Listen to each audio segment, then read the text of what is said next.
Hello and welcome to another lecture for my class, PSYC 212, Psychological Aspects of Drug Use and Abuse. As you can see, I think from the title, this lecture is actually kind of the second part in a sort of two-lecture series on pharmacology. Last time I focused on pharmacokinetics, and this time I'm focusing on pharmacodynamics. And if you really think about it, all this information is coming at the end of several lectures where we've been considering things like neurobiology, biochemistry, and so on. And the goal of all of these lectures really is to provide a strong foundation so that later on in the semester, when we consider specific drugs like caffeine or nicotine or cocaine or whatever else, you can think carefully and thoughtfully about neurobiology and biochemistry and pharmacology of these drugs. It really will give you, I think, a good appreciation for some of the important aspects of how drugs work. So for today's lecture, I want to introduce the word psychopharmacology, which you may be familiar with already, or which you could probably define just based on the word itself. I want to talk a little bit about what psychopharmacology is, and then I'm going to focus a little bit on one part of pharmacodynamics, and that is tolerance. It's a, a phenomenon, or really a set of phenomena, which I've mentioned before, which you're probably somewhat familiar with already, but which can be kind of complicated and interesting and really deserving of their of some special attention. So I want to talk a little bit about tolerance, some of the mechanisms for tolerance, and then we'll kind of wrap up this lecture and wrap up this lecture series, and then be able to move on to talk about, in future lectures, some specific drugs. Okay, so that word psychopharmacology, I introduced it just a second ago. Recall that pharmacology is just broadly defined as the study of drug dosing and drug effects. So you could probably guess just from the word that psychopharmacology is the study of drug dosing and psychological effects. Really, all the drugs that we're going to consider in this class are drugs which are psychoactive, which have effects on various aspects of the mind, of the brain's processes, that have effects on how we think, how we feel, and how we behave. So really, we're mostly talking about psychopharmacology, but I held off from introducing that word last time because I felt like I was already throwing a lot of fairly complicated terminology at you. Recall last time I showed this graphic just to kind of put forward the idea that pharmacokinetics and pharmacodynamics are two aspects of pharmacology. For our purposes, we can just say that you could consider within pharmacology, psychopharmacology being any of the study of drugs which have psychological effects, and we can consider the psychopharmacokinetics and the psychopharmacodynamics of various drugs if we want to use a lot of very complicated words. So again, psychopharmacology, the study of how drugs affect things that the brain does, things that that we are interested in psychology, things like thoughts, feelings, and behavior. And often in psychopharmacology, there's a real interest in those behavioral effects of drug use. Not that the other stuff isn't important, but a lot of research, especially a lot of research using non-human animals, of course focuses on behavior because it's most easy to observe and to measure. Psychopharmacology is also, in many ways, the study of the various factors or variables that modify the effects that drugs have on thoughts, feelings, and behaviors. And there are a great many different variables, biological, psychological, and social or environmental variables, which can modify the effects that drugs have on people, that can change the way the feeling of alcohol intoxication is from one person to another, or from one person at one time to that same person at another time.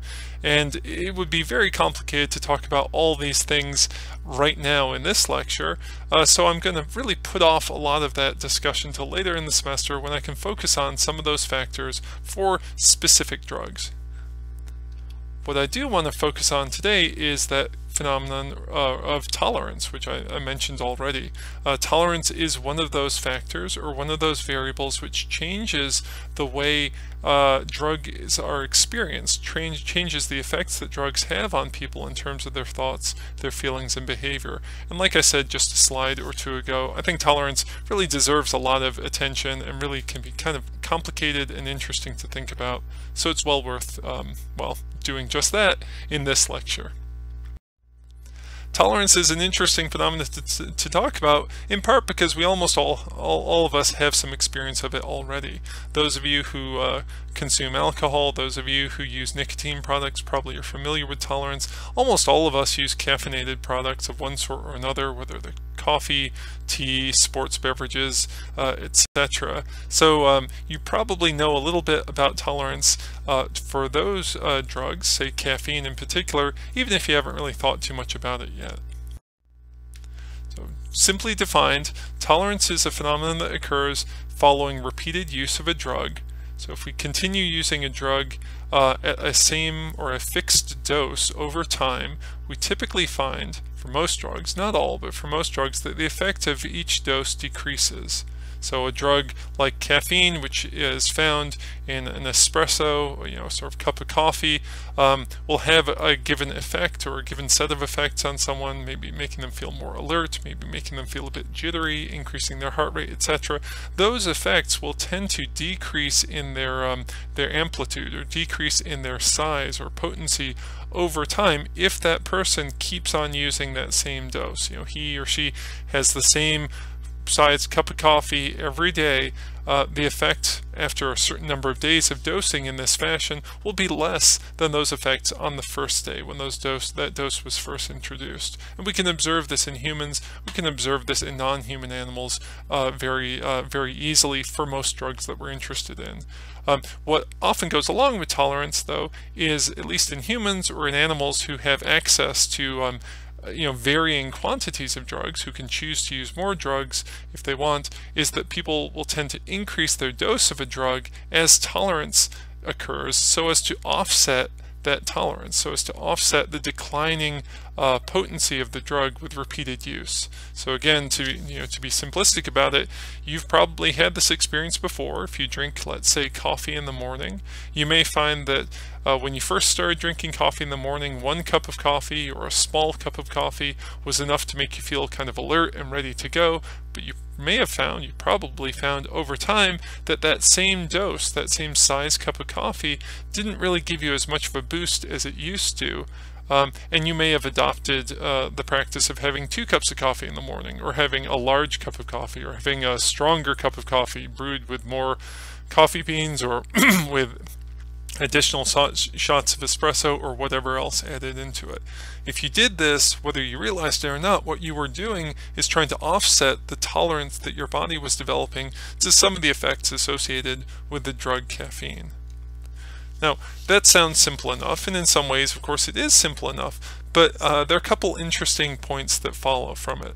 One is that there actually are different types of tolerance that can occur for different drugs, and they're worth talking about individually. And there's also a question that lurks behind this, which is, why is it that we notice tolerance for most drugs, or at least most of the drugs that we're interested in?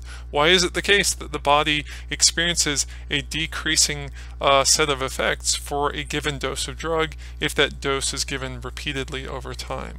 So we'll try and explore some of the types of tolerance in the next few slides, and also some of the mechanisms that lie behind these different types of tolerance, so that hopefully this simple idea can be appreciated in its complexity, and you can maybe get a bit more of an understanding of how it all works.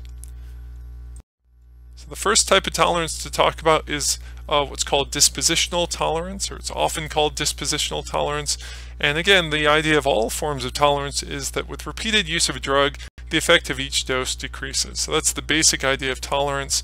When we're talking about dispositional tolerance, we're talking about tolerance that occurs because of changes in metabolism or biotransformation of the drug in the body. So recall last time in my last lecture when I talked about pharmacokinetics, I talked about this idea that once a drug is introduced into the body and maybe it begins to have effects because it's interacting with various parts of the nervous system, at the same time the body is working fairly hard to remove that drug. Different areas of the body are metabolizing the drug. For humans, and actually for most animals, the liver is a major place where drugs are metabolized, so the body is getting rid of the drug as quickly as it can so as to get rid of those effects. Your body, usually, or generally speaking, fights against being intoxicated by almost any drug that you introduce to it. And that rate of metabolism, that rate of biotransformation can change, at least for some drugs. And so in this case, we have the drug being reduced or we have the effects of the drug being reduced because metabolism is increasing for the drug, and the drug, the body is more efficient at getting rid of the drug. This is sometimes called pharmacokinetic tolerance for a reason that hopefully seems kind of obvious given what I've just said. It's about the pharmacokinetics of the drug. As the pharmacokinetics of the drug, or at least the portion of pharmacokinetics that concerns elimination of the drug gets more efficient, there's less drug available for the nervous system. So the nervous system just isn't getting as much of that alcohol or as much of that cocaine or as much of that whatever as it used to after you've repeatedly used a drug, because your liver and other parts of your body are just much better at getting rid of the drug before it can really start to have its effects. Now, if you've ever had a checkup at the doctor, and of course I'm sure almost all of you have, you may have had a blood test done. And blood tests can be done for all sorts of things, of course, like blood sugar, blood lipids, etc., etc. Sometimes blood tests will include a measurement of various enzymes to indicate your liver activity. I'm not sure if all people have this done. Maybe it's just my age. At this point, when I go to the doctor and get a checkup done, I think this has become kind of a standard thing that is done. The measurement of those enzymes in your blood is a way of kind of estimating how active your liver is. And if you were someone who'd abused drugs, especially abused alcohol, for instance, you can over time damage your liver, making it less efficient. So you could, for a time, have some increased tolerance to, let's say, alcohol, because your liver is becoming more efficient at getting rid of the drug. But then after some point of long-term abuse or sort of very heavy abuse, you can actually damage your liver, and that dispositional tolerance can go away quite dangerously for your body. Another maybe more common example of that is that over time, people, as they age and get older, their livers just get less efficient. Your grandma, your great aunt, your grandpa, by virtue of their age, have less efficient organs in their body. At least many of their organs are, including their livers. So their liver is less good at getting rid of drugs than it was when those same people were younger. They tend to have lower dispositional tolerance for drugs than do younger folks. So dosing medications for elderly people can be quite tricky, because you want to give them enough to get an active dose, but not so much that they get a toxic or even lethal dose. That's all sort of having to do with dispositional tolerance, the effect of tolerance that arises from changes in metabolism for a particular drug. Okay, that's one form of tolerance. Another form of tolerance is called functional tolerance. And so again, the basic idea of functional tolerance is that with repeated use of a drug, the effect of a given dose decreases over time. That's basic. Functional tolerance refers to the idea of when this effect occurs, when this tolerance occurs, because the nervous system itself, especially the central nervous system, is becoming less sensitive to the drug. So dispositional tolerance refers to how quickly the body can get rid of the drug before it can even really start to affect the nervous system. Functional tolerance refers to the idea that even once the drug does come into contact with the nervous system, especially the central nervous system, because we're talking about psychopharmacology, the nervous system itself will get less sensitive to many of the drugs that we're interested in. And so any given dose, any fixed level of the drug, will tend to have a smaller and smaller effect over time.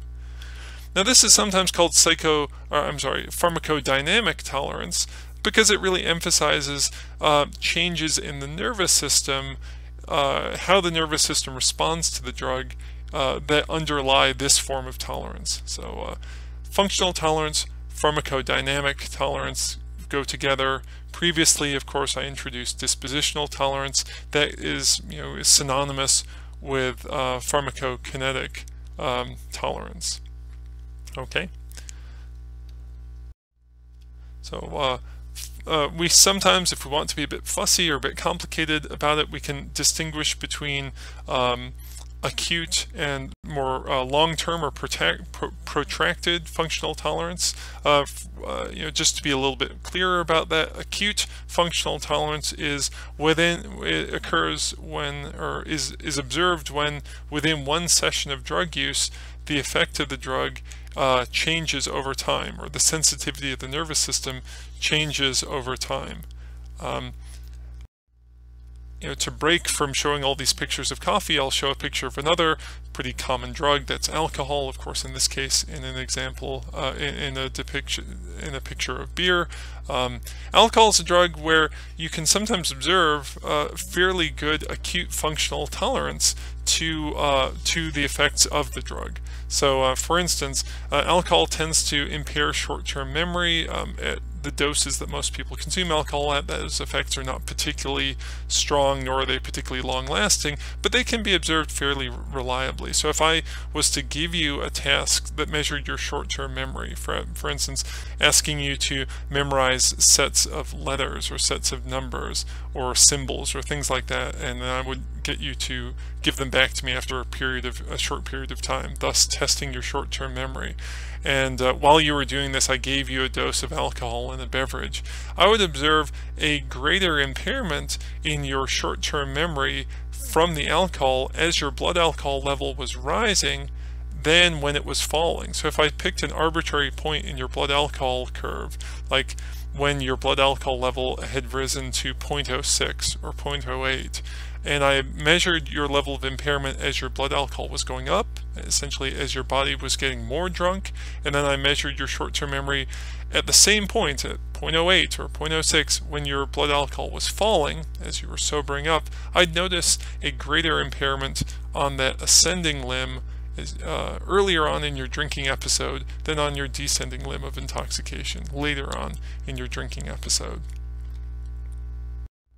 So you can see here, this is just an attempt to depict that. I can see, or you can see here in this graph, we've got 1, 2, 3, 4 different people, and we're getting them intoxicated to different levels of intoxication. And you can see that there's a line that sort of divides the y-axis at the midpoint at 0.5 gram. I'm guessing 0.5 grams per 100 milliliter estimated blood alcohol content.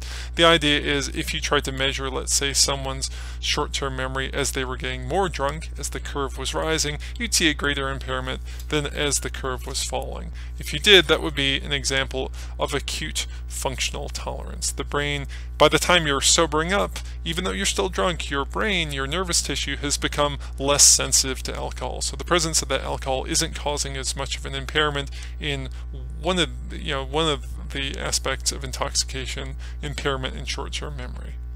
Okay. Another example of this can be observed when we look at the subjective pleasurable effects of cocaine.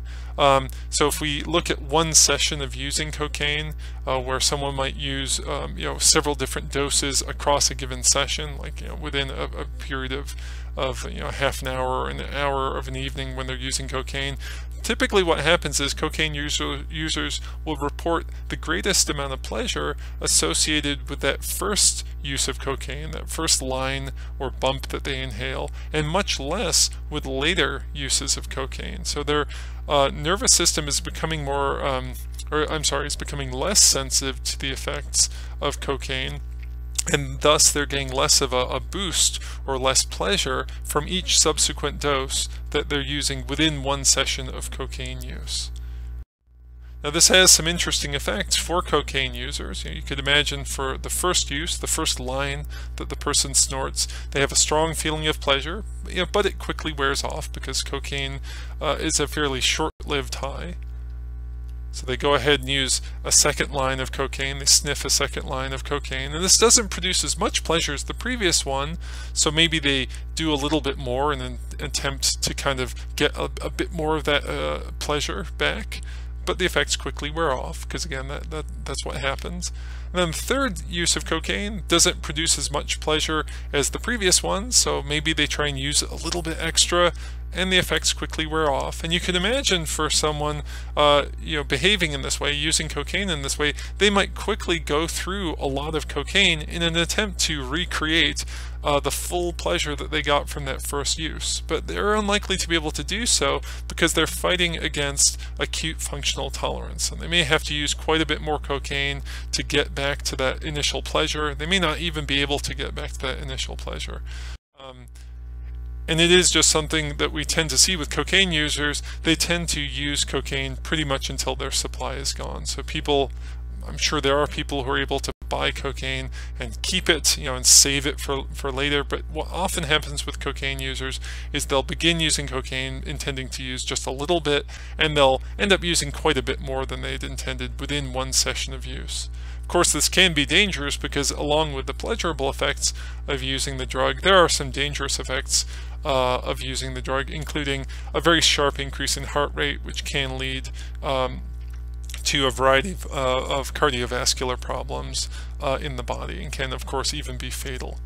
So that's functional tolerance, more specifically acute functional tolerance. We can make some further distinctions on the timeline of functional tolerance, but that's about as far as I'm going to go for this one.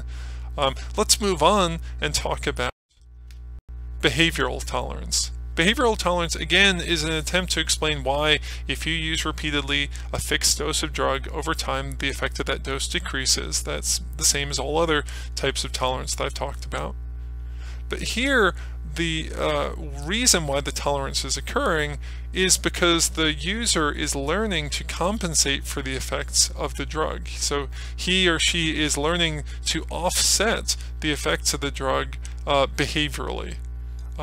This is sometimes called learned tolerance for the hopefully obvious reason that it involves a learning process on the part of the user where he or she gets better with each subsequent use of the drug at kind of offsetting or negating the effects of that drug.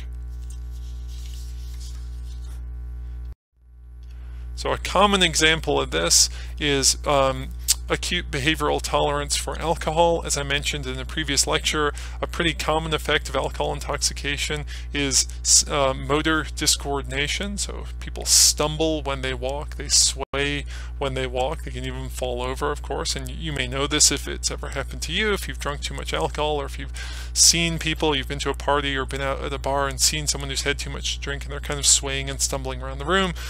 What sometimes occurs, and what can often occur for people if they drink repeatedly, is that they learn to walk with a slightly lower center of gravity and a little bit more of a sway in their movements so as to not stumble as easily. Now, this doesn't entirely remove or entirely offset or counteract the impairment from alcohol, but it does compensate a little bit, and it's something that drinkers, at least repeated drinkers, can learn to do. I'll probably put a link on Blackboard, but you can certainly click around YouTube and find no shortage of funny or alarming videos of people stumbling around drunk, trying to get home from the bar or the party. If you just type in drunk walking or anything like that, you'll get more videos than you'll ever really need to see. I'll link to a couple of them if I can find ones that are funny but not too horrifying. I mean, I don't like seeing people stumble and hurt themselves. Hopefully you don't either. Again, the idea here is that the person is kind of learning to offset the effects of the drug. A yet further type of tolerance is cross-tolerance. Cross-tolerance can occur when regular use of one drug leads to tolerance of another drug. So if you're regularly using a drug like psilocybin-bearing mushrooms, magic mushrooms, or one of the types of magic mushrooms, whether you realize it or not, you may grow or develop a tolerance for the effects of LSD. That's a kind of a classic example of cross-tolerance. Or if you're a regular alcohol user, you can become tolerant to the effects of barbiturates, which are a class of depressant drugs or sedative drugs. Now, really, this is just functional tolerance, kind of like I mentioned earlier, but it's functional tolerance that can occur across two drugs, or cross tolerance for drugs, because or when two drugs share a common biochemical mechanism. So becoming tolerant to one drug leads you to become tolerant to another drug. Now, I already gave this example, but I'll repeat it again. Psilocybin and LSD influence the nervous system in a very similar way. They influence some of the same neurotransmitter systems, although they are different molecules. As a result of this shared kind of mechanism, if you use one drug repeatedly, LSD for instance, you'll become tolerant to psilocybin, or vice versa. And there are some other examples that can occur with cross-tolerance as well. Okay, so I've talked about I've given a lot of different types of tolerance. I've probably taken a concept that maybe seemed a little bit simple or obvious, tolerance, and maybe made it more complicated, hopefully not too complicated. An important idea to focus on here is that tolerance is a complicated phenomenon that for many people and for many drugs can involve different processes. All involve a decreased response to the drug, and all can lead users, at least human users or users who have access to a variable quantity of a drug, to use larger doses or more repeated doses so as to try and offset or negate the tolerance. And to be clear, it's not always the case that you can look at someone and say, this person has become tolerant to alcohol, this person has become tolerant to caffeine. It's only because of behavioral tolerance, or it's only because of functional tolerance. For any person, for any drug, it may be a mixture of these different types of tolerance which are collectively producing an effect such that this fixed dose of drug which the person is repeatedly using each time is giving him or giving her less and less of those expected effects. So I said before that one interesting thing about tolerance, of course, is this idea that there are multiple, facets or aspects of tolerance, different mechanisms, different types of tolerance. Another interesting question is, why do people become tolerant to drugs? How do these different aspects of tolerance work? I've already said there are different processes, different types of tolerance. It probably won't surprise you to know that there are different mechanisms which explain, at least in part, why these different processes or types of tolerance work the way they do. So in the next few slides, I'm going to try to highlight a few of the mechanisms which have been proposed and which have some support in terms of explaining how different types of tolerance take place, or how they work within a person, or within a non-human animal for that matter. Now, the first of these mechanisms is cell adaptation. Cell adaptation is a mechanism that's proposed to explain how functional tolerance occurs. Now, recall that functional tolerance is tolerance that happens when the nervous system becomes less sensitive to a given drug at a given dose. And cell adaptation is thought to be a manifestation or an aspect of the body's attempt to maintain homeostasis. Homeostasis refers to a state of balance within the activities of different body systems. So we can think of simple examples like, if your heart rate accelerates, your body will work generally to decelerate your heart. If your digestive activity increases, your body will work to kind of decrease activity. Your body is typically trying to maintain a kind of a set point or a set range of activity within different systems, whether it's your digestive system, your cardiovascular system, or various parts of your nervous system. Drugs, all drugs, or almost all the drugs that we're interested in, will disrupt that balance in one way or the other. And when that happens, the body works to restore that balance, to push back against that disruption. And as I've mentioned in previous lectures, this pushback is sometimes called opponent process or opponent processes. So if we think of cell adaptation at the level of the neuron, recall that neurons communicate to one another using neurotransmitters. So if you can see here the axon terminal of one neuron and the dendritic terminal of another neuron. If the first neuron is trying to communicate to the other, it will release neurotransmitters which will drift across the synaptic gap and will interact with receptors on the postsynaptic cell, on the dendrite of the postsynaptic cell.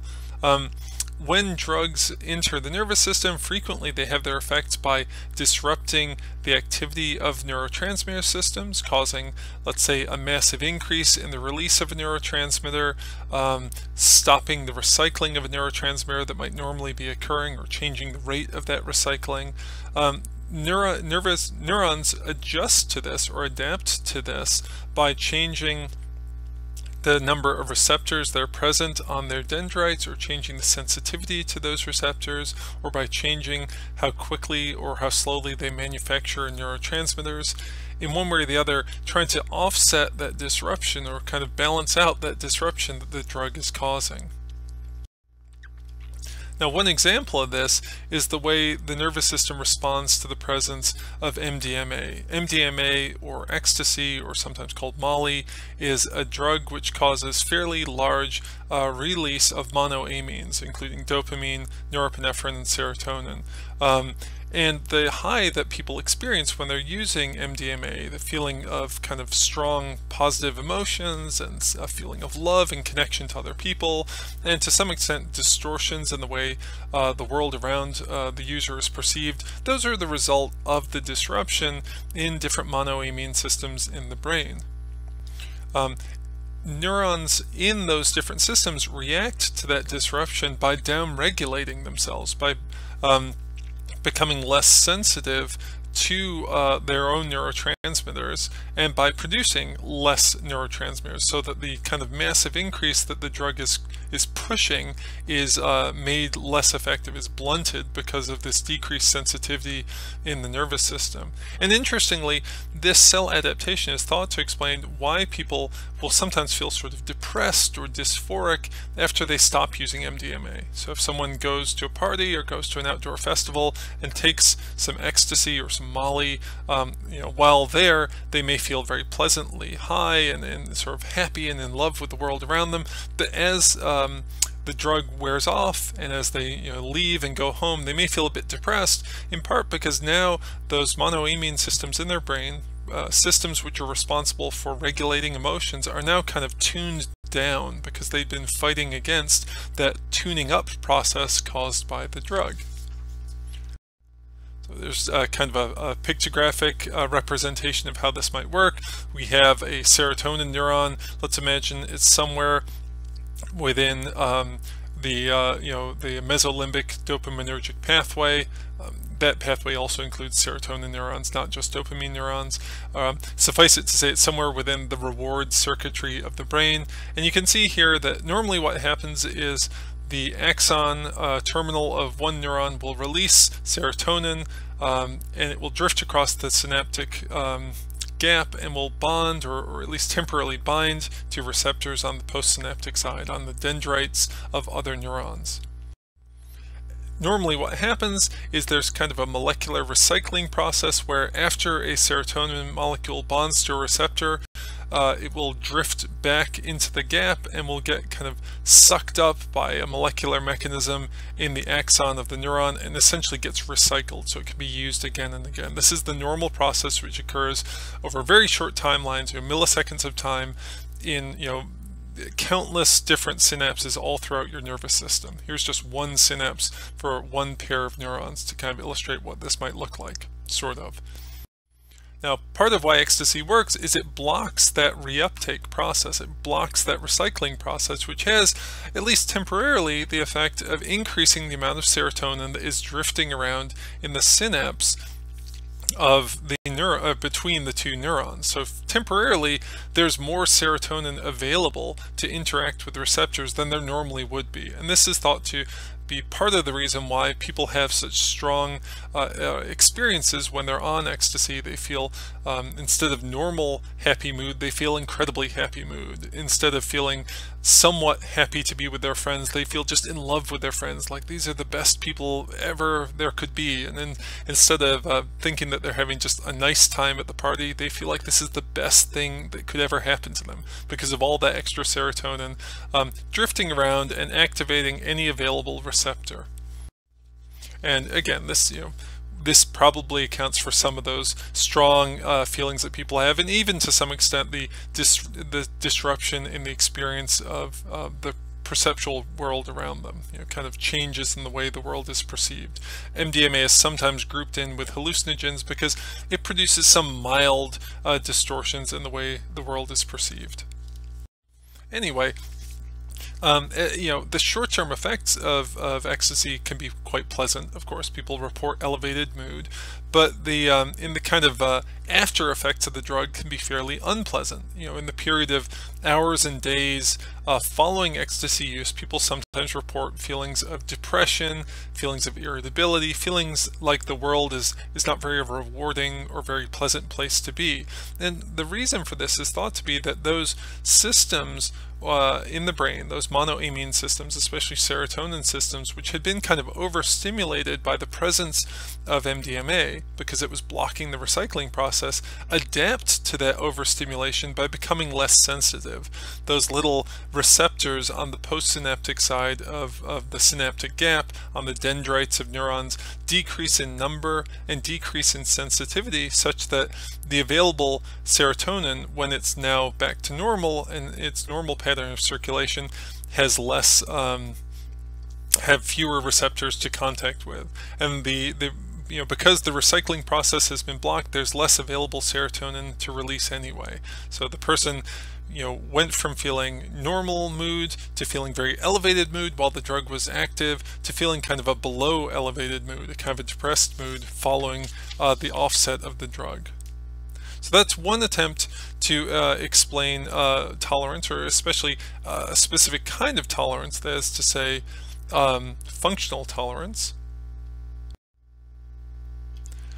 Another type of tolerance, of course, is behavioral tolerance, and this is thought to occur by the process of learning, as I already said earlier. So when you're becoming behaviorally tolerant, or you're developing learned tolerance to a drug, you're learning to behave in ways that counteract some of the effects of the drug that you've taken. So again, this learning process is an explanation, or at least part of an explanation, for why there is such a thing as behavioral tolerance. The body is learning to compensate for a drug.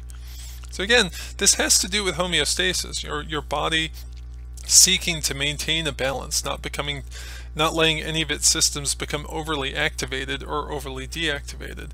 When drugs disrupt the balance in your monoamine systems, or the balance in your heart rate, or the balance in your sensitivity to pain, or the balance in anything else, the body works fairly hard to restore that balance or counteract that disruption. So again, I've used this phrase before, I'm just kind of repeating it here. We sometimes call this an opponent process, or a set of opponent processes. The idea being that when drugs push the body in one direction, the body pushes in another direction to kind of offset it. I've also used this example before. When you drink coffee, caffeine starts to speed up your heart, and your body reacts to this by starting to slow down your heart, or counteracting it by slowing down your heart.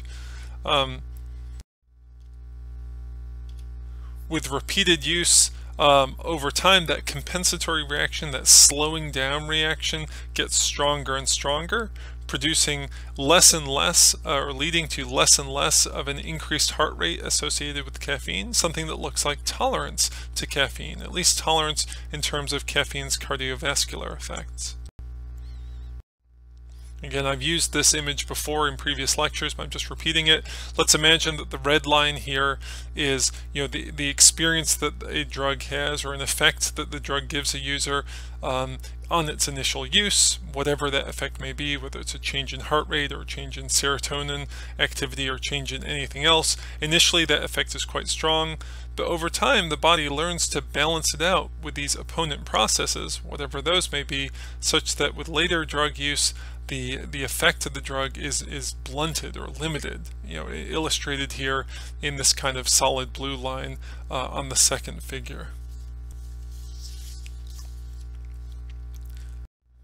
So I've called this a process, or I've identified this as a process for explaining behavioral tolerance, which is sometimes called learned tolerance, which might lead you to wonder, is this learning like as in consciously learning something, like as in hopefully how you're learning right now about some different parts of tolerance, or how you might learn other subjects in your studies?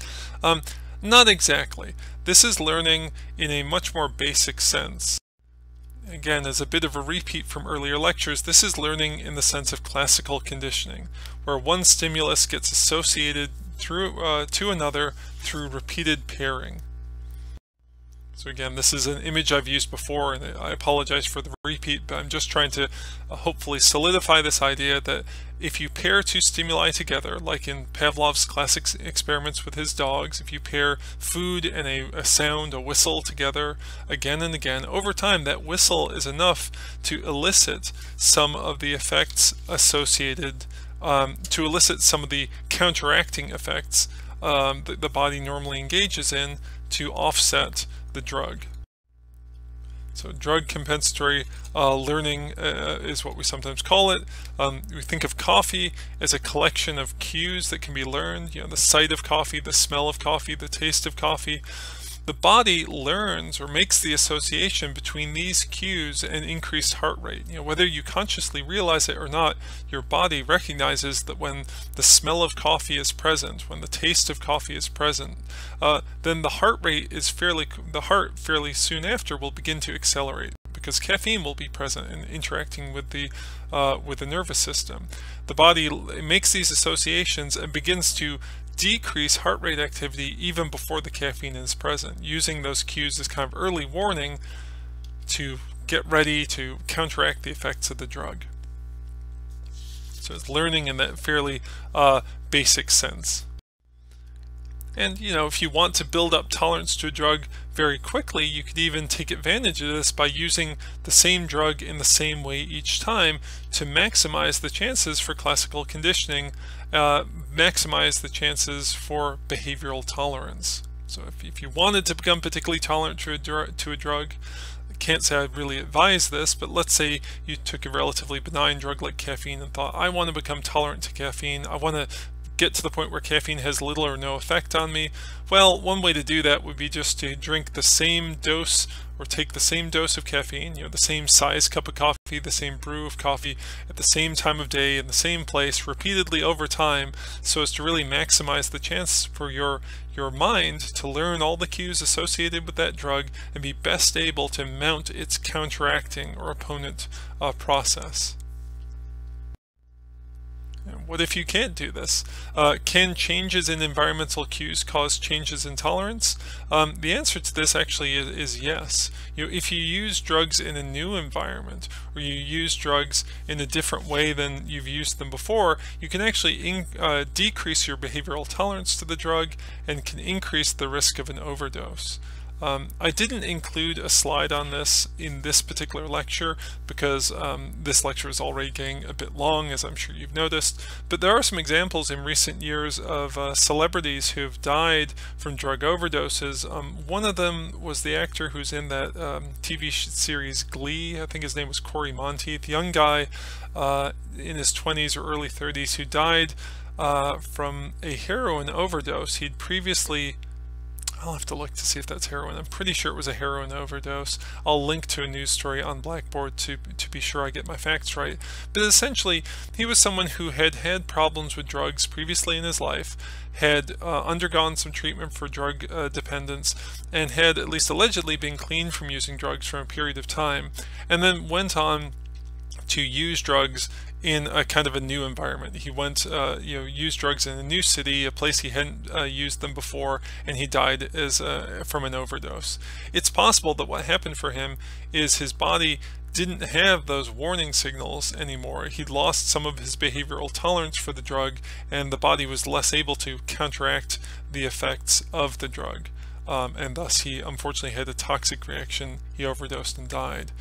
There's a really classic series of studies that have been done on this phenomenon with non-human animals, with rats, where rats can be given across different days increasing doses of heroin, or really almost any drug, but let's say heroin as an example, such that over time their tolerance increases, and a dose which would initially have been toxic or even fatal to the rat is no longer fatal. You sort of over time give them the same dose of heroin, allow them to get tolerant to it, then slightly increase the dose, allow them to get tolerant, slightly increase the dose, allow them to get tolerant. And by the end of this cycle of dosing, you have the rat taking a dose of heroin which would have previously killed it dead. If you take that same rat and move it to a new cage, not even necessarily a cage which to a human experimenter seems particularly different, and then give the rat the same high dose of heroin, it will die. The reason it will die is it doesn't have the cues of its environment that were associated with that drug, with that dose of heroin, to help the body get ready to counteract the effect. It doesn't have those early warning signals to mount its opponent processes. So again, this phenomenon has been observed very reliably in non-human animals, where we can do experimental dosing very easily and safely for humans at least. We see things like this in human users who use drugs in a particular environment and then move to a different environment or use them in a new environment and experience decreased tolerance, decreased behavioral tolerance. Okay, so the important idea here is that tolerance is a complicated phenomenon, especially behavioral tolerance, and the setting that drugs are used in plays an important role for kind of laying the groundwork for that type of tolerance. But all forms of tolerance that I've talked about have to do with this basic idea that with repeated use, the effect of a drug decreases. And there are some attempts to explain why this happens, to explain why the different types of tolerance work the way they do. Okay, preview of what we'll cover next time. In our next lecture, we'll just be covering, we'll get into talking about specific drugs in particular, and I'm going to focus on caffeine in my next lecture because I've used so many slides about coffee in this lecture. I'm certainly feeling the urge to use some caffeine and then actually to talk about caffeine. Maybe you are too. If you have a chance, just step back from the computer, step back from the tablet, maybe make yourself a cup of coffee or a cup of tea and relax. And when you do, I'll be here with the next lecture for you to check out. So thanks so much for your attention, as I always say, and I'll see you in the next lecture. Bye-bye.